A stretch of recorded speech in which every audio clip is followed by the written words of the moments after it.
Brought to you by VGuard. Rashtravadi Congress Sharadchandra Pawar यांच्या पक्षाचे आमदार जितेंद्र आव्हाड यांनी काल मनुस्मृती दहन करण्यासाठी महाडला गेले असताना त्यांच्याकडून एक अनावधानाने प्रसंग घडला। त्यांनी डॉक्टर बाबासाहेब आंबेडकर यांचे पोस्टर जे आहेत ते फाडलेले होते। या सगळ्या घटनेच्या संदर्भात राज्यभर तीव्र पडसाद जे आहेत ते उमटताना पाहायला मिळत आहेत। विरोधकांनी याचं संपूर्ण भांडवल करत भाजपकडनं राज्यभर आंदोलन सुद्धा या सगळ्या संदर्भात करण्यात आलेली होती। या सगळ्या संदर्भात बोलण्याकरता आपल्यासोबत उद्धव बाळासाहेब ठाकरे पक्षाचे नेते अरविंद सावंत सर आहेत। अरविंद सावंत सर, खरं तर मनुस्मृतीचा विषय अत्यंत महत्त्वाचा होता, कारण की मनुस्मृतीचे 2 श्लोक जे आहेत ते पाठ्यपुस्तकात घेण्याच्या संदर्भात सरकार विचाराधीन होतं। त्या सगळ्या संदर्भात विरोध म्हणून जितेंद्र आव्हाड गेले असताना त्यांच्याकडनं एक चूक जी आहे ती घडली। त्या चुकीच्या संदर्भात आज भाजप जे आहे ते संपूर्ण राज्यभर आंदोलन करताना पाहायला मिळते। भारतरत्न परमपूज्य डॉक्टर बाबासाहेब आंबेडकरांनी मनुस्मृती जाळली होती, लक्षात आहे का? मानवाला मानवा म्हणून जगण्याचा हक्क हिरावून नेणारी मनुस्मृती असं त्यांचं म्हणणं होतं। कारण त्याच्यामध्ये वर्णव्यवस्था, जातीव्यवस्था, उच्च नीच असा जो भेद आहे, त्यामुळे त्यांनी ती भूमिका घेतलेली होती। आणि अशा परिस्थितीमध्ये भारतीय जनता पार्टीला पुळका येतो बाबासाहेबांचं, ते म्हणजे आश्चर्याचीच गोष्ट आहे मुळात। कारण जेव्हा त्यांचेच खासदार कर्नाटकातले हेगडे असं म्हणाले होते की आम्ही 400 पार का करतो, तर आम्हाला का हवी आहे, तर आम्हाला संविधान बदलायचं आहे। तेव्हा जर भारतीय जनता पक्षाचे लोक रस्त्यावर उतरले असतील ना, तर आम्ही समजलो असतो, बरं का, तुम्हाला आमच्या दलित वर्गाबद्दलचं प्रेम आहे, तुम्हाला भारतरत्न डॉक्टर बाबासाहेब आंबेडकरांबद्दलचा आदर आहे, प्रेम आहे। ढोंगी लोकांचा पक्ष म्हणजे भाजप। म्हणजे मित्र आपले आव्हाड माननीय आमदार, ते अनेकदा या व्यवस्थेवर तुटून पडत असतात।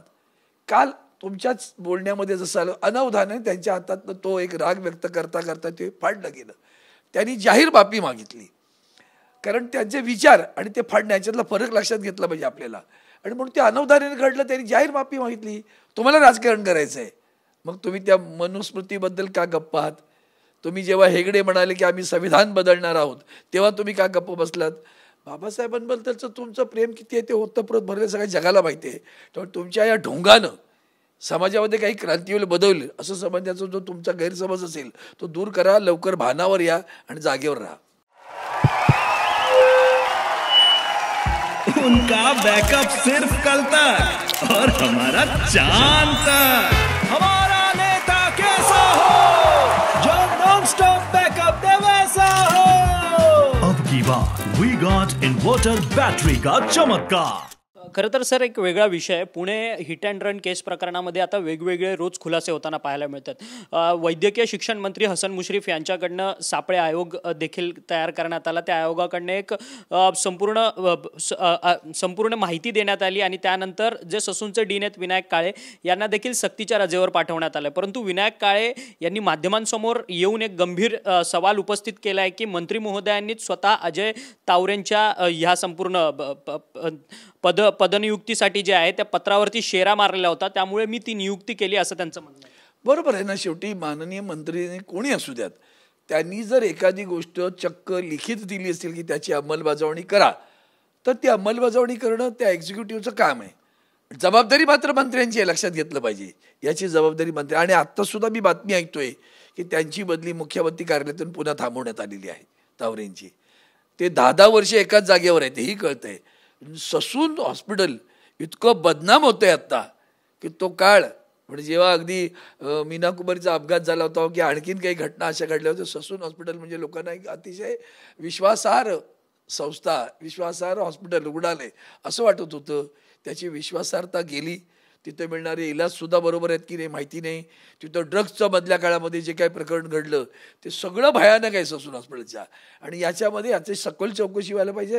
सापळे मॅडम जे आहेत डॉक्टर, त्यांनी आपला अहवाल सादर केलेला आहे, आणि म्हणून हे जे काही प्रकरण आहे ते माननीय मंत्री महोदयांना झटकता येणार नाही, याची दखल घ्या। भाइयों बहनों, उनके राज में पावर रहे अनस्टेबल और हम रखे सब स्मूथ और स्टेबल। हमारा नेता कैसा हो जो स्टेबल पावर दे वैसा हो। अब की बार वी गॉट एसी स्टेबलाइजर का चमत्कार। खरं तर ह्या पुणे अपघात प्रकरणामध्ये नवनवीन रोज खुलासे होताना पाहायला मिळतात. नाना पटोले म्हणतात या सगळ्या पुण्याचं जो काही अपघात प्रकरण झालं ज्यामध्ये 2 दुर्दैवी मृत्यू झाले त्या प्रकरणामध्ये त्या ज्या गाडीमधनं अपघात झाला त्या गाडीमध्ये आमदार पुत्राचा देखील समावेश होता असं नाना पटोले आता समोर माध्यमांसमोर येऊन बोलतात. अनेक माहिती येत आहेत की 2 गाड्यांच्या शर्यती लागलेल्या, मग दुसरी गाडी कोणाची होती, ती कोणाची शर्यत लागलेली, मग हा आमदार पुत्र कोणाचा आमदारांचा पुत्र होता, असे अनेक विषय येत आहेत. कंगोरे आहेत त्याला अनेकशे. पण शेवटी समाजामध्ये जो ऱ्हास होतो आहे, माज आलाय काही लोकांना संपत्तीचा आणि पैशाचा, ते भानावर येणं जास्त महत्त्वाचं आहे. निदान यातनं अक्कल जरी आली की आपण आपल्या मुलांना काय करतो आहोत, तर पालकांना पहिली अक्कल यावी लागेल. कळलं का? त्याचं भान त्यांनी ठेवलं पाहिजे. आणि ज्या पद्धतीने हे सुरू आहे ना, त्याला राजकीय वळण द्यायचे. पहिलं सामाजिक सुद्धा जे अधपतन होत आहे ते भयानक आहे. आणि ते अधपतन होताना राजकीय वरदहस्तामुळे होतं, हे आणखीन गंभीर आहे. त्यामुळे ज्यांचे राजकीय वरदहस्त आहेत ते लवकरात लवकर उघडकीस आले पाहिजे असं मला वाटतं. सर, तुम्ही राजकीय वरदहस्तासंदर्भात बोललात. अंजली दमानिया ज्या सामाजिक कार्यकर्ता आहेत त्यांनी थेट पुण्याचे पालकमंत्री असलेले अजित पवार यांच्यावरतीच त्यांनी प्रश्नचिन्ह उपस्थित केलं की अजित पवारांना या सगळ्या प्रकरणात बोलण्यात इतका उशीर का झाला, तो फोन कॉल कुणी केला, या सगळ्या संदर्भात देखील चर्चा ज्या आहेत त्या आरोप जे आहेत ते सुप्रिया सुळे आणि अंजली दमानिया यांनी केले. अंजली दमानिया यांनी अजित पवारांची नार्को टेस्टची मागणी केली आणि अजित पवार देखील आता नार्को टेस्टसाठी तयार आहेत असं त्यांचं मत आहे. ठीक आहे ना, मग त्याच्यावर आणखी भाष्य करायची काय गरज आहे? ते जर नार्कोटिक्सला तयार आहेत तर कशाला भाष्य करायचं? मला वाटतं तो राजकीय विषय, मी त्याच्यात मी मगाशी जो मांडला तो विषय अधिक गंभीर आहे. लक्षात ही राजकीय दबाव तंत्र कोणाचं असणार? कारण की पुण्याच्या पालकमंत्र्यांना आता बघा चौकशी नेमलेली आहे, चौकशी करू द्या ना, येईल ना. तुम्हीच बातम्या देताय त्यामुळे त्या बातम्यातनं आम्हालाही अधिक माहिती मिळत जाते. मी काही जागेवर उभा नव्हतो ना, त्यामुळे त्या बातम्यांमधनं ताबडतोब कुठला तरी इन्फरन्स ड्रॉ करणं आणि एखाद्याला शिक्षा देणं किंवा एखाद्याबद्दल वाईट बोलणं हे मला तरी स्वतःला योग्य वाटत नाही. जे घडलंय ते अतिशय दुर्दैवी आहे. त्याच्यात 2 जीवांचे बळी तर आहेतच, पण त्या मुलाचं सुद्धा आयुष्यभराचा ऱ्हास एवढं लक्षात ठेवा. इतकं सोपं नाही ते.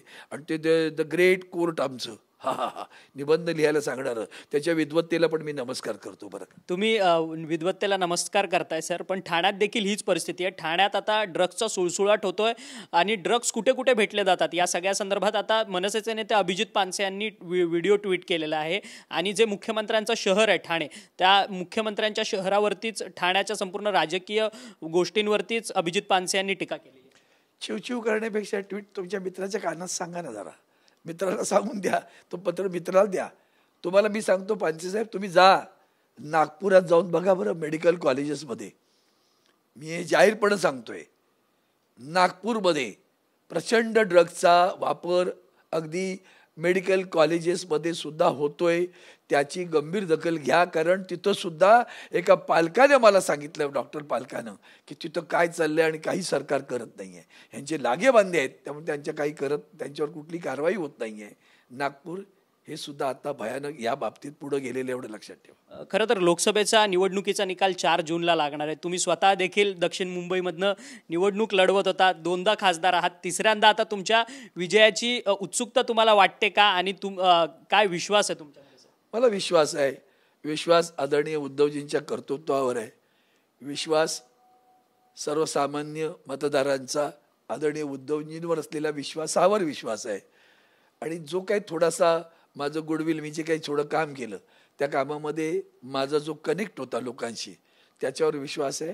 आणि निश्चितपणे ज्या पद्धतीनं आदरणीय उद्धवजी उभे राहिलेत, रॉक ऑफ जिब्राल्टर असं एक मस्त म्हण आहे, शब्द आहे त्या इंग्रजीमध्ये, ते ज्या पद्धतीने हा सह्याद्री उभा राहिला हिमालयाला आव्हान देणार, ते पाहता सारा महाराष्ट्र त्यांच्या सोबत. मित्र बंडू जाधव देखील म्हणतात की खरं तर man of the series Uddhav Thackeray ठरतील. 100% मॅन ऑफ द सिरीजच आहेत ते. परफेक्ट उपमा त्यांनी दिली बंडू जाधवांनी. तेच खरे मॅन ऑफ द. त्यांच्या भोवती संबंध निवडणूक फिरली, महाराष्ट्रात नाही देशात सुद्धा फिरली बरं का. त्याचं कारण असं आहे की देशाचे आदरणीय पंतप्रधान ते भोपाळमध्येही त्यांचं नाव घेतात, ओरिसातही त्यांचं नाव घेतात. म्हणजे देशभर महाराष्ट्राच्या निवडणुकीत उद्धवजींना जे काही समोर आलं लोकांच्या, ते अनुभवलं लोकांनी, त्याबद्दल त्यांच्याबद्दलचा आदर आणि त्यांच्यावर झालेल्या ज्या अन्यायाबद्दलची चीड असं दोन्ही होतं. पण त्यांचं नेतृत्व ज्या पद्धतीने झळाळलं आत्ता, त्यांनी आव्हान दिलं, त्यातलं जे वाक्य होतं अब की बार भाजपा तडीपार, ते अखंड देशात गाजलं. आणि मग अखंड देशात उद्धवजींचं नाव आहे. किती जागा जिंकण्याचा विश्वास आहे ठाकरे गटाला? 21 जागा लढल्या. आम्ही 48 जागा जिंकायचा. मी 21चा विचार नाही करत, आम्ही आघाडीचा विचार करतो. धन्यवाद सर, तुम्ही आमच्याशी बातचीत केली. हे होते माजी खासदार आणि अरविंद सावंत जे ठाकरे गटाचे नेते आहेत.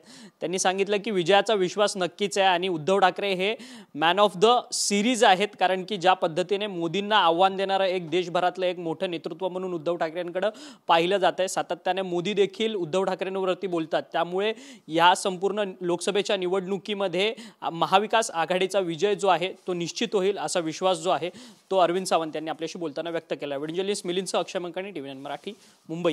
Brought to you by V-Guard.